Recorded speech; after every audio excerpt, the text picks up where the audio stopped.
Nagbabalik na naman ang inyong tagapaglingkod ng mga balita at pawang katotohanan lamang. Naging mainit nga na usapin sa mundo ng social media. Talaga naman na lumabas na ang katotohanan at talagang inilabas nga ang kabulukan ni Kuting Norte at ni Soto at iba pang mga korap na mga opisyales ng bansang Pilipinas.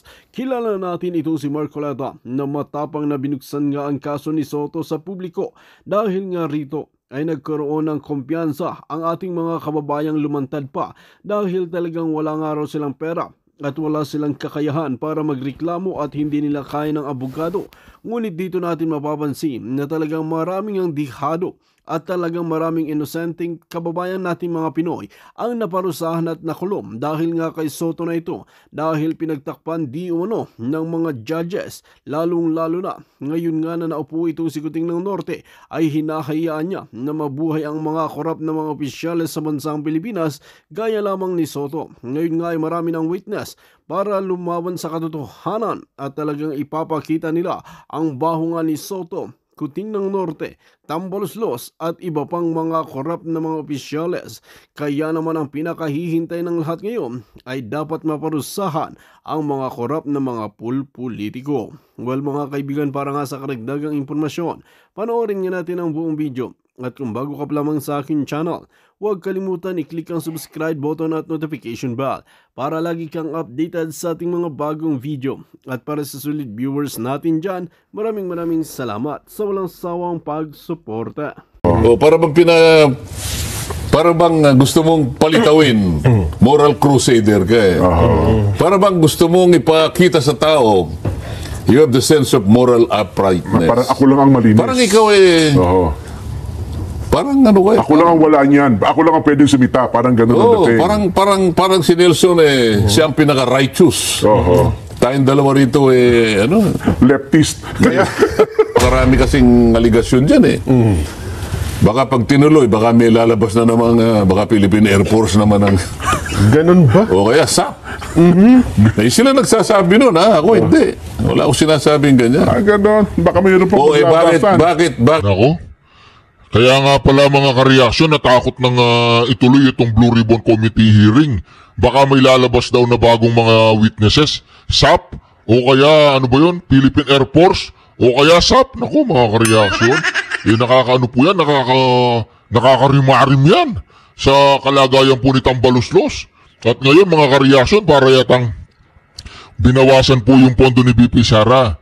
At meron po tayong balita na ang coalition po, hindi po magkakasundo ito pero nagsama-sama po sila para labanan si Sara Duterte, nagsama-sama po sila para labanan si Sara Duterte.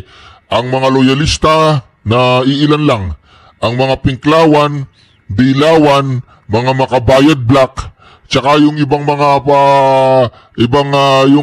yung sila daw po mga kareaksyon, yung mga ayaw sa mga Duterte, mga NPA, mga komunista, mga makakaliwang grupo. Sila daw po ay pinapatakbo ng mga CIA. Naku, mga kareaksyon. Nakakatakot po. Nagsama-sama na silang lahat. Hindi pa rin sila pwedeng manalo kay Sara Duterte. Yun ang pinakamasaklap.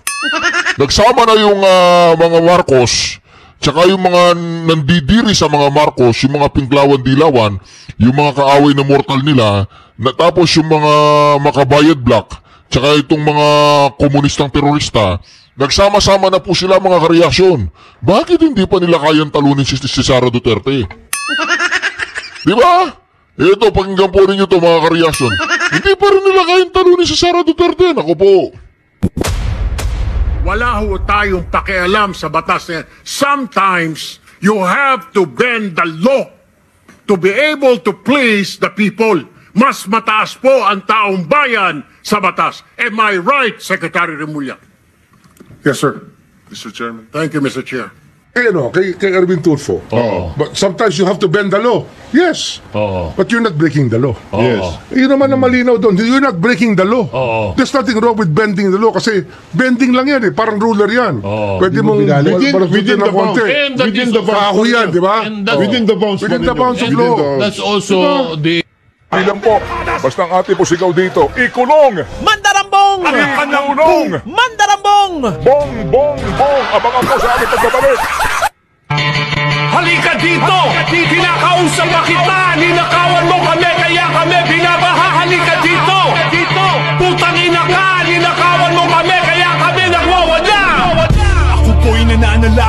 Sana'y patawarin ako sa maaari kong magawa.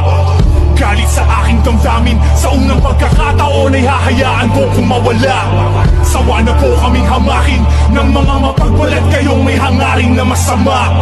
Nasa taas ay hihilahin at ibabaranas namin ang impyerno dito sa baba. Mga sakit, marapat lang ang napanagutin. Maliit o malaki ang nakaway nakapakin. Sibakin, sarap nilang sunugin paslangin. Kung pwede pakitulak sa bangin. Totoo nga kapatid ng magnanakaw, sinungaling mas masahol pa sa hayop ang mga pag-uugali. Bato-bato sa langit ang tamaan ay sasabi. Saluhin yung mga ganid ang naipon naming galit.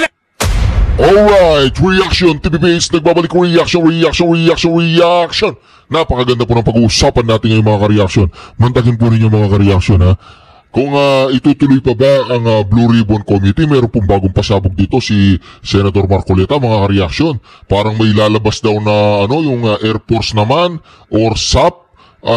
Marami pa daw lalabas kaya natakot po si Pampilo Lacson. Kaya itong si Pampilo Lacson na gano'n nagsakit-sakitan, meron daw siyang ubo. Tapos ayaw na niya, gusto niya iba na daw yung mamuno dyan sa Blue Ribbon Committee. Ang ginagawa po nila ngayon mga ka-reaction, delaying tactics na. Hindi na natin alam kung kailan na magkakaroon uli ng hearing. Kasi itong tinalaga niya si Herwin Dainayupak Tulfo, mga ka-reaction, parang wala namang alam yun Parang gagawin yun, Blue Ribbon Committee Chair. Diba? Bending dalo nga diba? Pero pakinggan po natin si Senator Marcoleta, wag na po natin patagalin ng ito. Magsasalita na po ang ating Vice President, Senator Marcoleta. Tapos sasabihin nyo, Peke. gagawan nyo ng butas yung notaryo. Ito yung tinatanong mo kanina. Ang tanong mo kanina, tutuloy pa ba? Oo, yun nga po. Yun ang inaabangan ng marami, Sen. Ayan na, congressman. Ngayon, kapag ito'y binasa mong mabuti at ibabase mo sa mga sumunod na pangyayari, nagkaroon ng kaugnayan, na-corroborate Kasi nung mag-testify si Alcantara, binanggit niya si Saldico na nagmi-meeting sila sa Shangri-La BGC. At lahat kanya, sabi niya, napag-usapan ang plano ni Saldico na sumubok ng magbaba ng pondo sa distrito ni Alcantara. Ito. At nung lumabas din si Bryce Hernandez, ganun din. Corroborated lahat. Binabanggit ito Galing din sa mga pinag-uusapan po niyo sa Blue Ribbon Committee, sabi niya. Kanya, para mapaniwala mo ako na talagang matatag ka at lahat ng sinasabi mong yan ay tama, may panahon pa naman, magpanotaryo ka. Para sa akin lang yun Opo naman. Para pabilibin niya lang ako. Kasi mabigat yung mga akusasyon niya. Nung basahin ko, sabi ko, mabigat yan nakahanda ka ba riyan? Opo. Ba't mo gagawin to? Para sa bansa po kanya. Ako po ay nalulungkot na yung palang mali-malitang perang binubuhat namin at dinadala sa mga bahay-bahay yung pala ay galing dyan sa mga pinag-uusapan po nyo sa Blue Ribbon Committee, sabi niya. Matagal niya na ako hinahanap Kung sige ka ako, sige, finalize mo na yan. Kung total, may oras pa naman, humanap ka ng notaryo. Nakahanap doon sa may Villaruel Sabi Street. ko sa kanya, litratuhin mo yung kung saan ka nagpanotaryo para meron tayong referensya. Opo. Pinanotaryo, nung makita ko yung lugar talagang parang maliit na pagkaraniwan na street lang na nakalagay po Notary Public 24/7. Walang tulugan yun, Sen. Kasalanan ba ni Gutesa na magpanotaryo doon sino ba magdadry seal, hindi ba sila? Yes po. Sino maglalagay ng document number, page number, book number, blah blah blah. Sino mag-i-stamp nung Manila?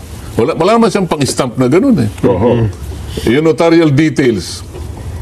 Kung hindi man pumirma yung abogada, siguradong meron siyang tao doon. May sekretarya na siya yung pinapipirma dyan. May ibang taong pumipirma. Alam mo yung notaryo ngayon, naging cottage industry na Totoo po yan. Wala nang formalidad dyan. Dapat ang Korte Suprema bawal yung mga ganyan. Kasi sa notarial law, Jen, Nelson, yung nagpapanotaryo at saka yung nagnunotaryo, kailangan magkaharap.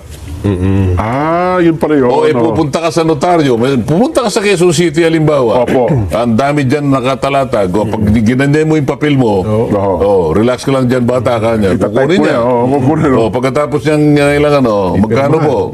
50 ka niyo, kaya 100. O yan ang kanya. Firma. Babalik ka ba doon? Ma'am, sandali po, bago po ako umalis, pwede po bang... Kayo po ba talagang pumirma nito? Wala namang gumagawa po. Pirman nyo nga uli para malaman ko kung talagang yung pumirma nito. Wala namang ganun eh. Pagkatapos sasabihin nila, hindi kanya, mali yung notaryo. May perjury dyan. Paano perjury?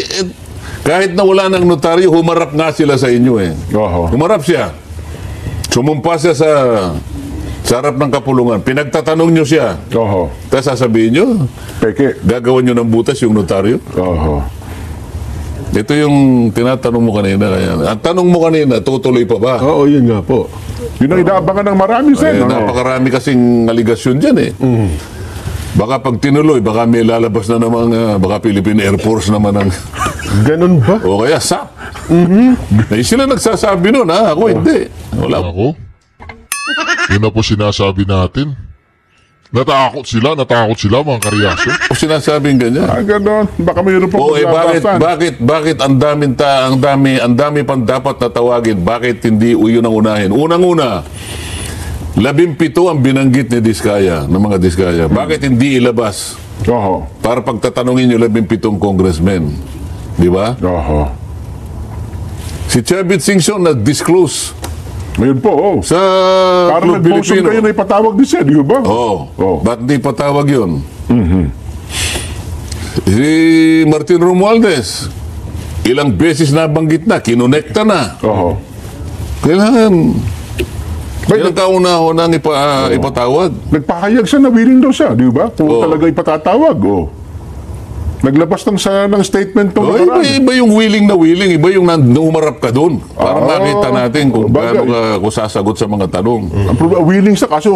Sinabi nung aking predecessor na hindi ko na binabanggit ang pangalan dahil lang yung banggitin ang pangalan ko. 67 daw ang congressman na kontraktor. Yung contractors. Bakit hindi patawag yun? Ang daming dahilan na dapat ituluyan at marami kayong dapat na ilabas dyan. Pagtatanungin natin lahat yan. Di ba? Ang problema ko, kahit isang pangalan, hindi niya kilala. Saan eh? Nanghirap eh. Puro ganun eh. Puro na lang, kumbaga sa, anong tawag ba ron? Puro press release. Hindi, pagka may pelikula, may trailer. May trailer. Parang ganun eh. Trailer. 67 congressmen na kontraktor. Tapos, hindi naman mong pa. Paano yung mga binanggit niya na mga, dalawa yung kanyang, Si Pampilo Lacson po mga kareaksyon ang tinutukoy niya ditong predecessor niya. Dadanan itong Pinky na to. Magpakalalagi ka si Pinky, harapan, hindi talikuran. Kung talagang matapang ka at meron kang bayag, katulad ni Marcoleta, labanan mo si Marcoleta kaya nga nag-resign. Nag-resign, bakit? Hindi niya kaya si Marcoleta sa debate. Di ba? Si Pinky, ang kaya lang niya yung sabi nga ni Kiko, yung katulad yung mga pulis. Mga kuratong baliling ba yun? Ay, hindi ko alam eh. Basta't lang daw siya sa mga katulad ng mga pero pagdating sa mga katulad yung mga politisyan, wala siyang binatbat. Kay Kiko nga lang di ba? Si Kiko. Naging privilege speech. Opo. Ilan ang contractors na binanggit niya doon? Mahigit na 10. Hindi ba natin tatawagin doon? Hindi ba natin pagtatatawagin? Kasama doon ang SunWest. Ang SunWest, this is the company founded by Saldico. Siya yung pinakamaraming nilatag na mga insertions na binabanggit ni Toby Chanko. 13.8 billion, 2 probinsya lang. Hindi mo ba tatawagin itong mga ito? Hindi man lang natanong siya eh. Yung mismong kumpanya ni Saldico, hindi mo tatawagin? 15 yung sinabi ng presidente, hindi mo lahat tatawagin? Baka ipaubaya na po sa ICI, Sen. Kasi mukhang ICI na po ang tumutuntun sa lahat ng ito eh. Di ba? Hindi ko kaya ganun ang direksyon kasi ang Kamara ipinaubaya na sa ICI. Baka naman ganun po ang direksyon ng Senado. Ang problema sa ICI, mga kareaksyon, nakasarado. Hindi binubuksan sa publiko. Masyadong confidential. Bakit? Ang legislative department sunod-sunuran sa executive department? Oho. Akala ko ba ang ating gobyerno ay binubuo ng 3 dakilang sangay? Oho. Ha? 3 dakilang haligi. Judiciary, Oho. legislative, Yan. executive. Oho. Ang IC Fuji Denso offers reliable, durable, and energy-saving appliances, whether it be for your home or business. Trust Fuji Denso appliances to be your long-term investment. Fuji Denso, quality above all. Upgrade your home. Upgrade. Oh. Hindi. Sagutin mo, Nelson. Oh, May isa pang problema. Oo. Kasi alam mo, itinigil ang Blue Ribbon, ang ICI ay ayaw namang i-open. So ang mga tao ay maghahanap talaga ng hindi ba? Maghahanap ng sagot sa mga katanungang nabubuo sa Bakit kanilang naman, isipan. bakit mo sila sisisihin na maghahanap talaga yan? Oho.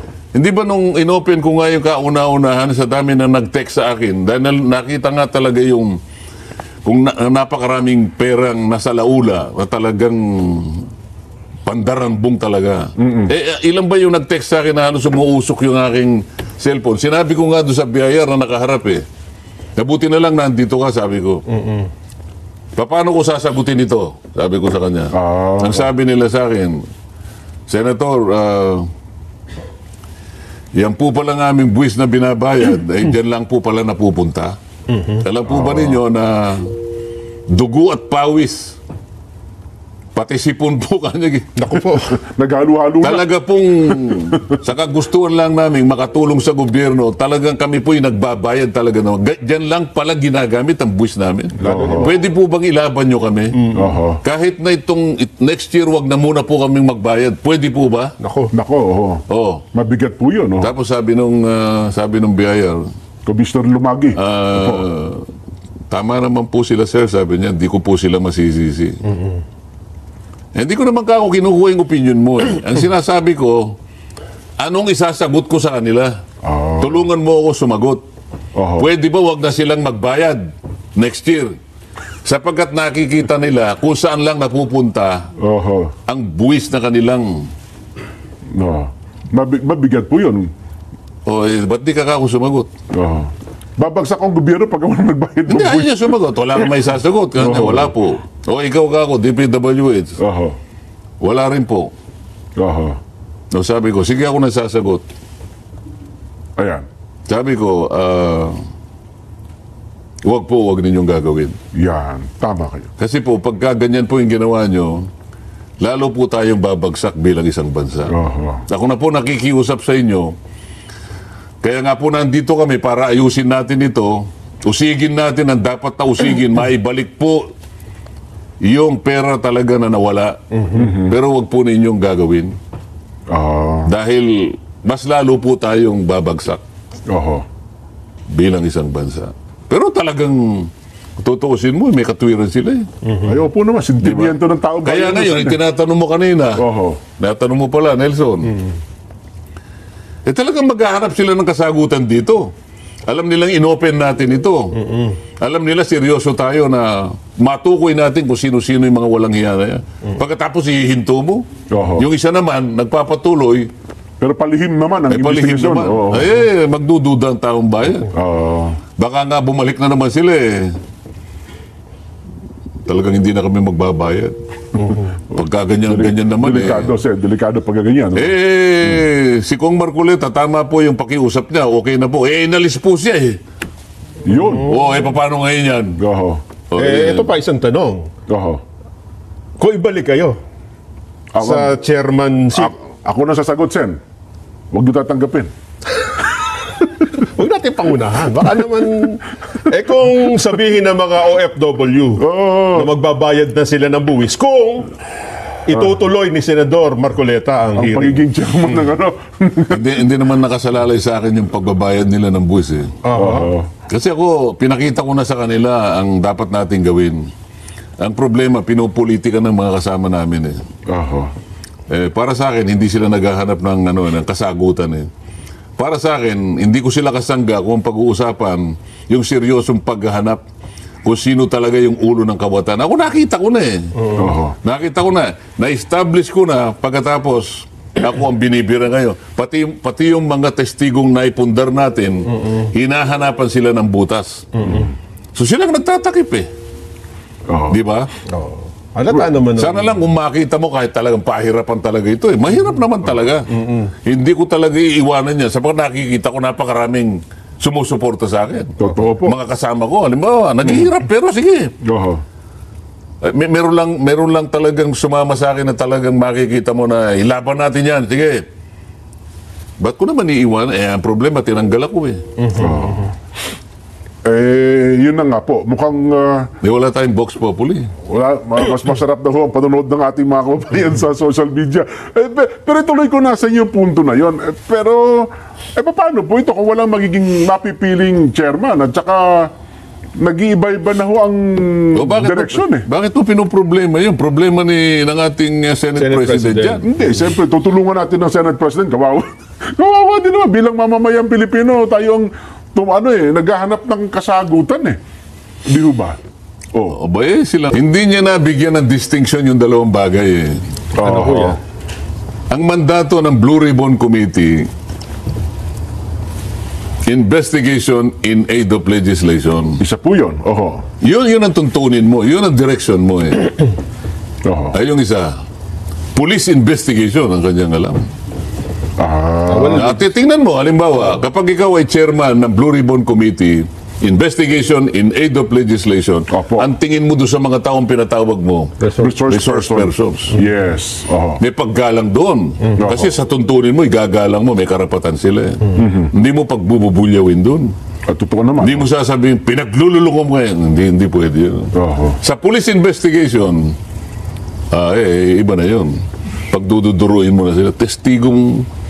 Ito yung hindi malinaw. Pagkatapos, nag-hearing, Blue Ribbon, ha? Opo. Anong ginagawa ng Department of Justice Secretary doon? Tapos kukunin niya yung testigo o yung resource person. Dadalhin niya sa NBI. Pagbalik niya, iharap niya uli sa amin, meron siyang supplemental affidavit. May dagdag. Teka muna ka, ano ba nangyayari sa atin? Pinaghahalo nyo na yung balat sa tinalupan eh. Pagkatapos pupunta yung dalawa doon sa ICI. Opo. Meron ba tayong tuntunin dito? Meron ba tayong pinag-usapan na tuntunin kung paano tayo magko-collaborate doon sa tawag doon? ICI? Ano na yun? Independent Commission on Infrastructure. Paano independent yun? Gawa yun ng Executive Department. Ang budget niya, Executive Department. Ang tinutugis natin, DPWH yung iba. Executive Department. Paano? Pagtatakpan mo yung Executive Department, katapos meron silang isa sa mga powers nila, upon request, the ICI shall obtain information from the House of Representatives, from the Senate, from the courts, from the Sandigan Bayan, and from any other public authority. Parang kang independent, ba't nangunguha? Dapat ikaw, bahala ka sa buhay mo, huwag kang... Ibig ba sabihin, wala tayong choice ka ako? Pag nag-request sila, kamukha na ginagawa nila. Obligado kayo ibigay mga dokumento. Kailangan namin, dalhin mo rito si Hernandez. Humaharap nga sa kanila. Wala ba kaming karapatang tumanggi? Nasaan na yung sinasabi nating system of checks and balances? Nasaan na yung institutional boundaries? Nasaan na yung separation of powers? Separation of powers, Halimbawa, nag-request yung ICI. No. Wala kaming karapatang magsabi ng no. Meron. Kanya-kanya tayong di ba? Departamento eh. Ito halo-halo na eh. Pupunta sila doon sa makikipag-meeting sa ICI. Darating ang Department of Justice Secretary dito. Halo-halo kaming ganyan. Anong klaseng Blue Ribbon Committee ito? Ito yung sinasabi ko pagkatapos magsasalita sila. Daldal na ika ng daldal yun. Sinasabi ko lang naman ang mali. Alam namang hindi ko sabihin ang mali. Halo-halo na yung ginagawa natin. Wala nang respetuhan. Ayaw naman nilang humarap. Oho. O, sasagot sila sa akin sa Twitter. Bakit? Sasagot sila sa akin sa Twitter. Taka bang ganun? Kasi, Alam mo naman na Senado, ano bang pinag-usap? Kaya nga sinabi Senado eh. Opo. The Senate is a deliberative body. Yan. It's a parliamentary body. This is where you discuss every issue. Yes po. Harapin mo, dumibati ka. Talagang nandiyan. Dumibati ka. Andyan talaga. Ayaw mo, tumayo ako, aalis ka. Oho. Pagkatapos sasabihin na, dapat diniliber mo yan nung nandito siya. Bakit? Kailangan ko ba sabihin sa inyo, ladies and gentlemen, I'm going to deliver a privilege speech this afternoon. Please do not go out. Huwag kang alis. Kaya ba? Please, lend Please me your wait ears. for me. Alam nila nasa agenda eh. Oho. O, umalis sila. Ibig sabihin, ayaw nilang pakinggan na sasabihin ko. Sinadya na talaga Pagkatapos umalis. sasagot Oho. siya sa Twitter. Oho. Tama ba yun? Oho. Nawawala na yung ginagawa sa Senado at sa Kongreso na dapat nagdidebate, patagisan nito, pagalingan nito di ba? Dapat doon ang labanan sa plenaryo. Basta